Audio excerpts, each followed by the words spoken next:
Welcome online classes Bishop Academy. Senior Secondary School Maharajanganj. Today I will discuss class 11 physics, chapter 2 unit and measurement. Student आज हम लोग unit and measurement में आज हम लोग supplementary unit पे बात करेंगे, क्योंकि इसके पहले वीडियो में हम लोग फंडामेंटल यूनिट की बात किया था। Metre, kilogram, second, ampere, kelvin, candela and mole. आज हम लोग डिस्कस करेंगे इसमें angle, they are the measure in radian, and solid angle, they are the measure in steradian. तो angle and solid angle, these two are the supplementary units. तो अब इसमें हम बात करेंगे पहले कि how to define the radian. तो रेडियन, जैसा कि आप लोग लोअर क्लासेस पढ़े होंगे, एंगल का एक फार्मूला होता है, एंगल इक्वल टू होता है arc upon radius, arc upon radius. तो हम उसी पर डिस्कस करेंगे और यहीं से हम इसको कोरिलेट भी करेंगे कि how to define the radian. तो पहले हम बात करते हैं कि how to define the radian. तो unit of the angle is the known as the radian, और one radian is the angle subtended. One radian क्या है, वन रेडियन किसे कहते हैं?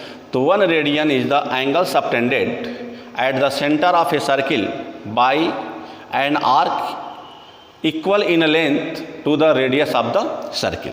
तो अब जैसे मान लो कि यहाँ पर हम एक सर्किल अगर ड्रा करते हैं, मान लो एक सर्किल है और मान लो इस सर्किल का क्या है, सेंटर है।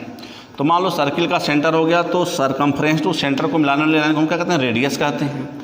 यहाँ से हमने इसको मिला दिया, अभी क्या हो गया, रेडियस हो गया। तो अब एक हो गया कि यहाँ से यहाँ तक का ये जो लेंथ है ये क्या हो गया, ये आर्क हो गया।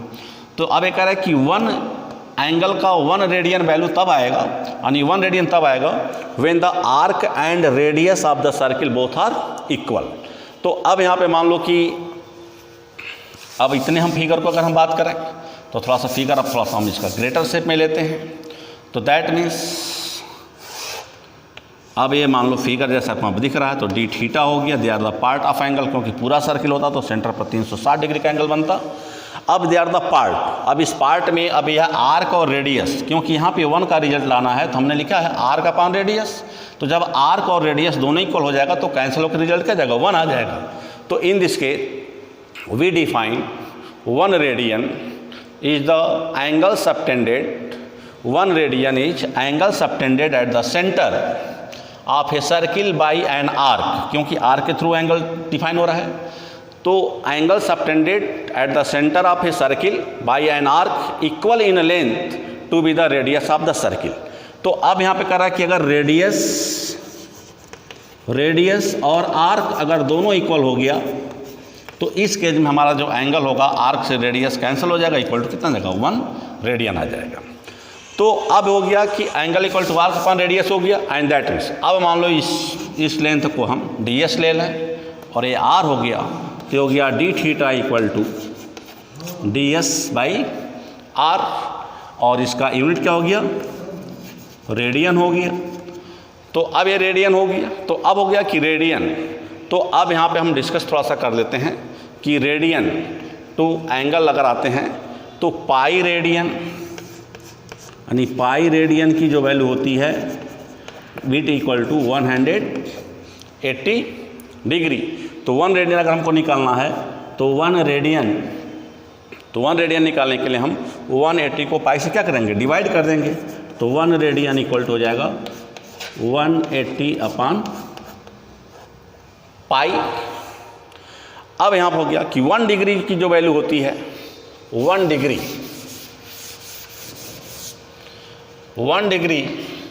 इक्वल टू होता है 60 मिनट।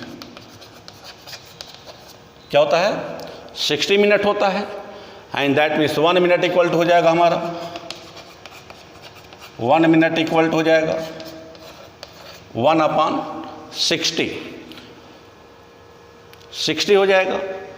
अब यहाँ पे थोड़ा सा, तो 1 मिनट इक्वल टू हम 60 सेकेंड कर देते हैं, 60 सेकेंड कर देते हैं, इन दैट मीन्स हो गया 1 डिग्री इक्वल टू हो गया 60 इंटू 60 सेकेंड हो गया। तो अब यहाँ पे अगर 60 सेकेंड हो गया तो अब इस रिजल्ट को थोड़ा आगे हम लोग बढ़ाते हैं। तो 1 रेडियन की वैल्यू हो गया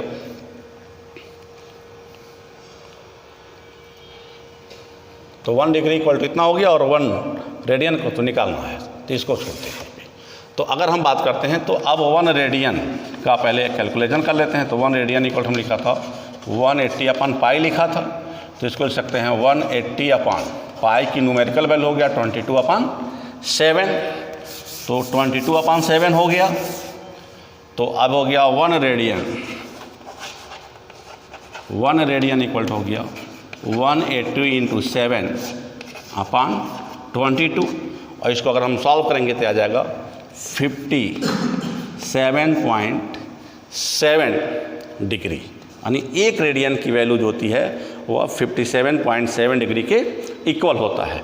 तो अब यहाँ से अगर हम कन्वर्ट करें तो 1 डिग्री की वैल्यू कितना हो जाएगा, तो 1 डिग्री इक्वल हो जाएगा 60 मिनट, और अगर हम मिनट से सेकंड में लाएं तो 1 डिग्री इक्वल हो जाएगा 60 × 60 = 3600 सेकेंड, और यहाँ से हम इस रिजल्ट को डिफाइन कर लेंगे। अब दूसरा हमारे इसमें टर्म आ रहा था किसका, सॉलिड एंगल। क्या रहा था, सॉलिड एंगल। तो सॉलिड एंगल में क्या आ रहा था इसमें, तो सॉलिड एंगल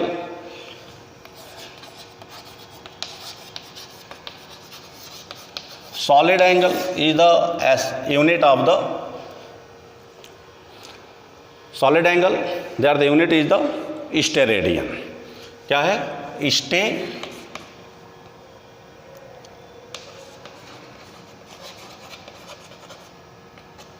स्टेरेडियन। तो unit of the solid angle is the steradian.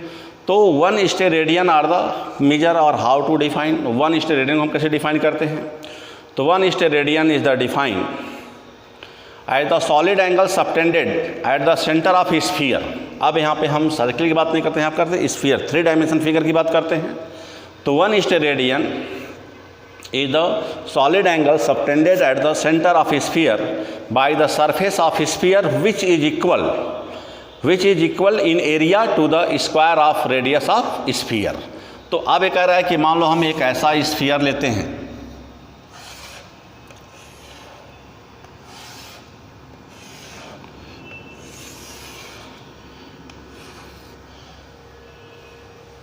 तो यह पूरा एंगल हम डी ओमेगा से रिप्रेजेंट कर रहे हैं।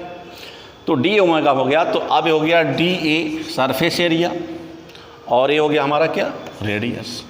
तो अब इसमें रिलेशन आया था कि d omega equal to d A by r square, यानी अकॉर्डिंग टू डिफिनेशन जो आया है वो आया है कि 1 steradian is the solid angle subtended at the centre of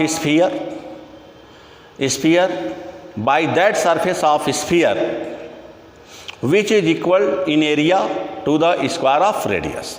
तो हम किसी स्फीयर का एक पार्टिकुलर पार्ट ऑफ जो उसका सरफेस एरिया लेंगे, तो वह एरिया उतना हो जितना उस स्फीयर का रेडियस से स्क्वायर करें। जैसे मान लो कि अगर इस ए आर की वैल्यू मान लो कि एक्स है, सपोज दैट, तो अगर हम एक्स स्क्वायर कितना रहेगा, एक्स स्क्वायर आ जाएगा। तो इसका मतलब ये जो हमारा एरिया जो हम एरिया जो कवर कर रहे हैं, यह एरिया भी कितना आना चाहिए, इस एरिया की वैल्यू भी एक्स स्क्वायर यूनिट आना चाहिए।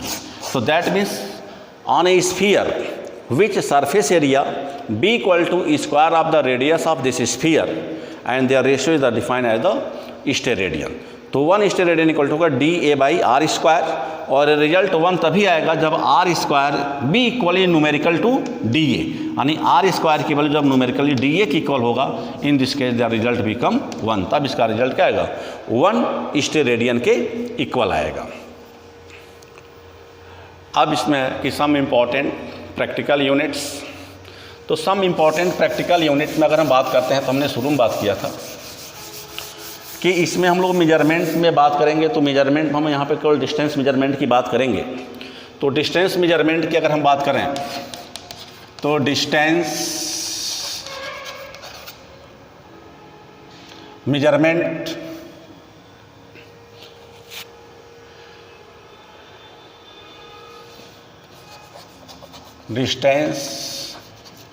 की अगर हम बात करें तो डिस्टेंस मेजरमेंट के बहुत सारे मेथड्स हैं। जैसे हमारा पहला मेथड है राडार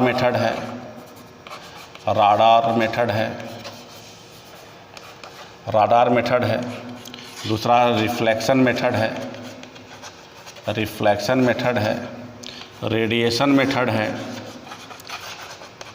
रेडिएशन मेथड है, इको मेथड है, echo method, radar, reflection, radiation, echo, और फिर और पैरालैक्स मेथड भी है। तो इसमें हमको सिर्फ यहाँ पर पैरालैक्स मेथड यूज करना है।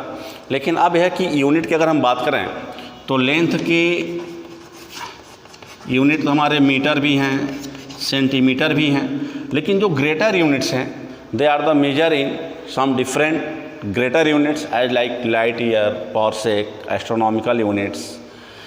तो अब यहाँ पे हम बात कर रहे हैं कि light year, parsec and astronomical हम लोग कैसे डिफाइन करेंगे। तो डिस्टेंस मेजरमेंट के हमारे बहुत सारे मेथड हैं, radar, reflection, radiation, echo, parallax. तो इस पर हम बहुत डिस्कस नहीं करेंगे क्योंकि हमको इसमें सिर्फ पैरालैक्स मेथड को डिफ़ाइन करना है। तो पैरालैक्स मेथड को डिफ़ाइन करने के लिए हम लोग कुछ basic terms and condition use कर रहे हैं यहाँ पर। तो डिस्टेंस मेजरमेंट में हमारा जो पहला टर्म आ रहा है हो रहा है माइक्रोकॉस्मिक मेजरमेंट। तो सम इम्पॉर्टेंट प्रैक्टिकल यूनिट्स, तो माइक्रोकॉस्मिक में होगा कि measurement of the very large distance we use the allowing 3 units, astronomical unit,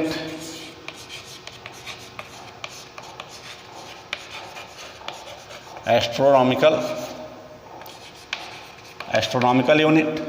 तो एस्ट्रोनॉमिकल यूनिट का मतलब क्या होता है कि the distance between sun to earth, यानी यहाँ पे मान लो सन है और सन से अगर हम अर्थ पे हैं तो सन से अर्थ के जो डिस्टेंस होता है उसको हम लोग 1 एस्ट्रोनॉमिकल यूनिट बोलते हैं। तो it is the average distance of the centre of sun from the centre of earth. तो average distance from centre of sun to centre of earth be known as the 1 astronomical unit. और यह 1 astronomical unit जो value होती है ये होती है 1.5 into 10⁻11 metre के इक्वल होता है। कितना होता है? ये आता तो है 1.496, लेकिन इसको हम लोग राउंड ऑफ में 1.5 इंटू 10⁻11 मीटर बोलते हैं। दूसरा हमारा टर्म आता है इसमें लाइट ईयर, जाता है लाइट ईयर। लाइट ईयर दूसरा पॉइंट है इसमें। लाइट ईयर, तो लाइट ईयर कॉन्सेप्ट होता है कि 1 light year be distance travel by the light in vacuum in 1 years. यह कहें कि distance travel by the sunlight, distance travel by sunlight in vacuum in 1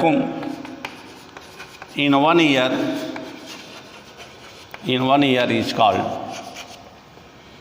1 light year. और light year को हम लोग शॉर्ट में क्या लिखते हैं? LY लिखते हैं।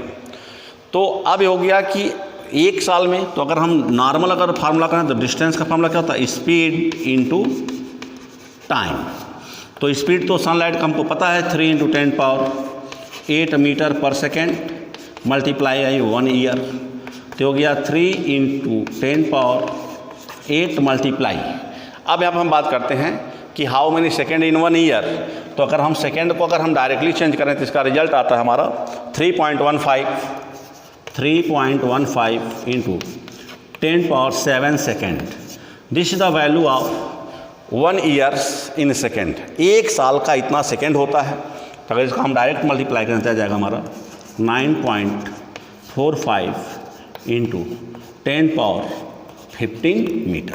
And that means this is the value of 1 light year. यह हमारा 1 लाइट ईयर का न्यूमेरिकल वैल्यू हो गया कि distance travel by the sunlight in the vacuum in 1 year be known as the 1 light year. And 1 light year equal हो गया 9.45 into 10⁻15 metre के equal हो गया। अब जैसे यहाँ पे वैल्यू दिया हुआ है कि 1 ईयर्स का तो निकाल नहीं गया इसमें। अब इसमें आ गया तो ये तो हो गया 2 यूनिट हो गया जो हमारे माइक्रोकॉस्मिक मेजरमेंट में आते हैं, जो बहुत ही ग्रेटेस्ट यूनिट हैं डिस्टेंस के। क्या किया, astronomical unit, average distance from the centre of sun to centre of earth. तो 1 एस्ट्रोनॉमिकल यूनिट कितना हो गया, 1.5 × 10⁻11 मीटर। उससे थोड़ी सी हमारी ग्रेटर यूनिट आ गया, लाइट ईयर आ गया। Distance travel by the sunlight in 1 year, कि सनलाइट एक साल में कितना डिस्टेंस ट्रेवल करता है, तो वह रिजल्ट हमारा आ गया 9.45 × 10⁻15 मीटर। और ये हमारा जो वैल्यू है 3.15 × 10⁻7 सेकेंड इज 1 ईयर, एक साल में इतना सेकेंड होता है। अब इससे एक बड़ी यूनिट होती है डिस्टेंस की, they are the known as the parsec, जिसे हम लोग क्या बोलते हैं, पार्सेक बोलते हैं। तो यह पार्सेक जो है, पार्सेक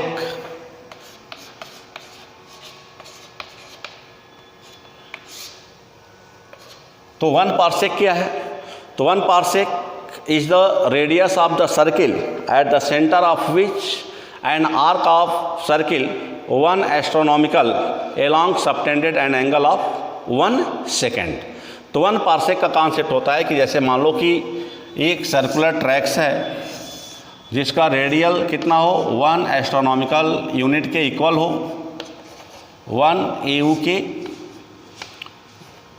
इक्वल हो, and they are the subtended angle of the 1 second, और वह सेंटर पर अगर 1 सेकेंड का एंगल सबटेंड करता है तो they are the known as the 1 parsec.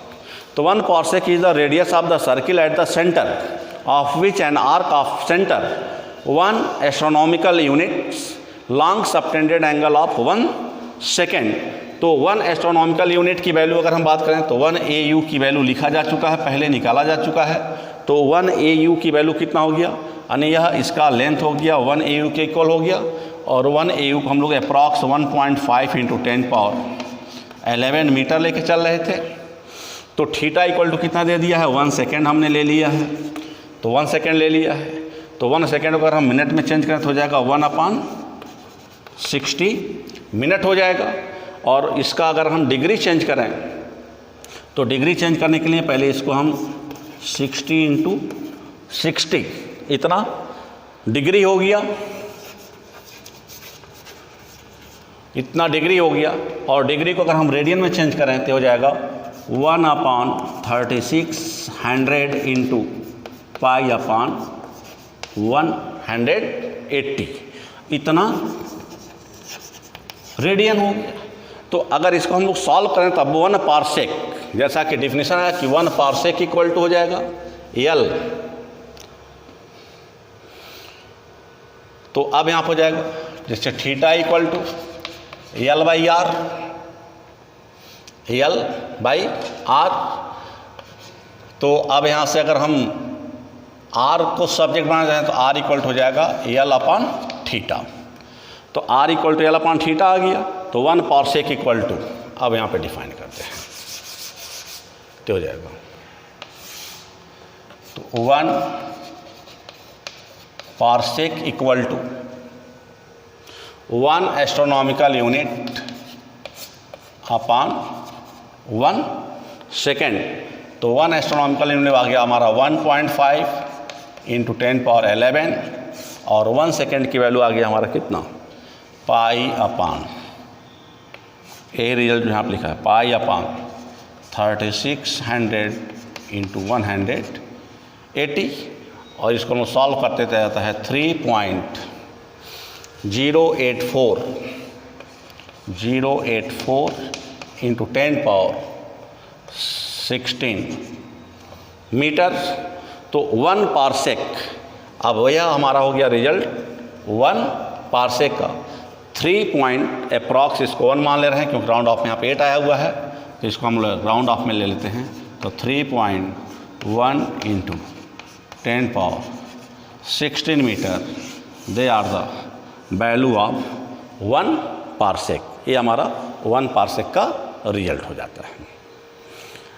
अब इसमें आया कि indirect method for the measurement of the large distance. तो अब इसमें और आ रहा है पैरालैक्स मेथड।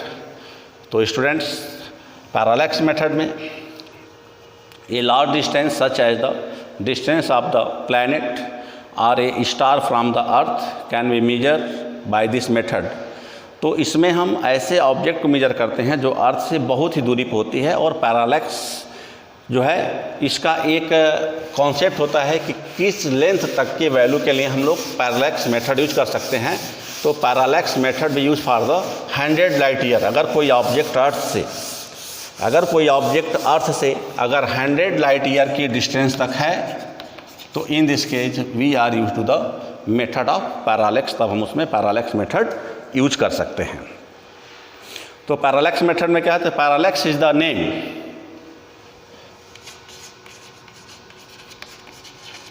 Parallax method.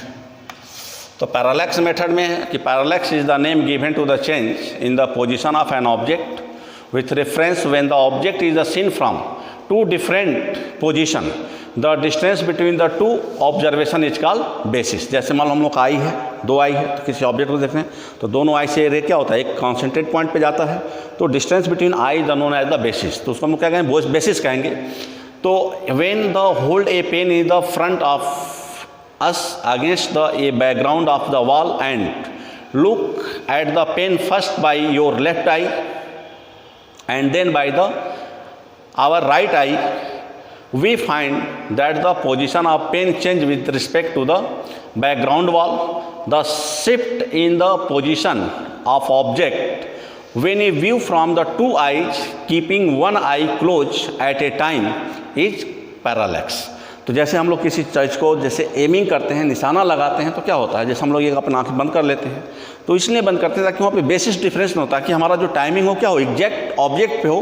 तो अब ये करा कि when the situation when we eye close to one eye, when we close to the one eye and shifting the position of an object, this phenomena is the known as the parallax. तो distance between the left eye and right eye in this basis. तो अब ये कह रहा है कि जैसे मान लो हमारा जो दोनों आँखें थी, इन दोनों आँखों के बीच मान लो अब कोई ऑब्जेक्ट है, जैसे मान लो हमको इसी पॉइंट को देखना है, तो हमें तो नहीं पता चला कि हमारा पहले लेफ्ट आई का विजन हुआ या राइट आई का विजन हुआ, लेकिन ये है कि मान लो कि जब लेफ्ट और राइट का विजन होगा तो वहाँ पे डिफरेंस आएगा, नहीं वहाँ पे बेसिस जो होगा, तो बेसिस का मतलब होता है कि difference between the to I position. तो हम लोगों के दोनों आँख के बीच का जो डिफरेंस गैप है वो क्या है, बेसिस है। तो अब यहाँ हो गया टेकिंग। तो अब पैरालैक्स मेथड पर हम लोग आते हैं। तो पैरालैक्स मेथड में हम लोगों का एक फिगर कंक्लूड होता है, वो फिगर ऐसे है। मान लो यहाँ पे सन है और ये हमने इक्वेटोरियल पोजीशन ले लिया, तो यहाँ पे भी सन हो गया। तो मान लीजिए आप मान लो ABC, तो 1 एस्ट्रोनॉमिकल यूनिट ले लिया, ये भी हमारा 1 एस्ट्रोनॉमिकल यूनिट हो गया। यहाँ से सन से अर्थ पोल का डिस्टेंस हो गया, सन से अर्थ पोल का डिस्टेंस हो गया, और L हो गया, और ये हमारा क्या हो गया, ये हमारा R हो गया। तो अभी बताया गया कि taking the left right as the arc length between length B and the radius LO equal to RO equal to X। तो यहाँ पे मान लो कि हमने ये हमारा क्या हो गया, रेडियस हो गया, रेडियस हो गया। तो अब हो गया कि थीटा इक्वल टू B/X। तो इसका मतलब इस लेंथ को हम B से डिनोट कर रहे हैं और इस डिस्टेंस को हम किससे डिनोट कर रहे हैं, X से डिनोट कर रहे हैं। तो अब हो गया कि डिस्टेंस। तो अब मान लो कि यहाँ पे अगर हम बात करें, अगर यहाँ पे एंगल अगर φ1 बन रहा है तो यहाँ भी एंगल क्या होगा, φ2 बनेगा। तो इसका अल्टरनेट यहाँ पे φ1 हो गया और यहाँ पे क्या हो गया, φ2 हो गया, और टोटल एंगल क्या हो गया, φ1 + φ2 हो गया। तो φ1 अगर φ2 को अगर हम थीटा मान लें तो हमें बताया था कि थीटा इक्वल क्या होता है, आर्क अपान रेडियस, यानी थीटा इक्वल टू आर्क। तो आर्क हमारा क्या हो गया, AB हो गया, AB हो गया, आर्क अपान रेडियस हमारा क्या हो गया, AS हो गया। And that means theta equal to अगर हम डिनोट किए तो इसको हमने B से डिनोट किया है, इसको हमने किससे डिनोट किया, X से डिनोट किया है। तो ये हमारा इसका फॉर्मूला आ गया। तो अभी बताया कि पैरालैक्स के लिए यूनिट है कि अगर कोई ऑब्जेक्ट अर्थ से अगर 100 लाइट ईयर तक है तो in this case we are use to the parallax method. तो parallax method has been the use for the measuring distance of star which are less than 100 light year away. तो earth से यानी हम जहाँ से मेजर कर रहे हैं तो वहाँ से हम उस ऑब्जेक्ट के लिए पैरालैक्स मेथड यूज कर सकते हैं कि अगर वह ऑब्जेक्ट 100 लाइट ईयर से क्या हो, कम डिस्टेंस पे हो। तो in this case we are use the parallax method. Thank you watching this video, and next video we are discuss the some numericals on the basis of the parallax method. Thank you.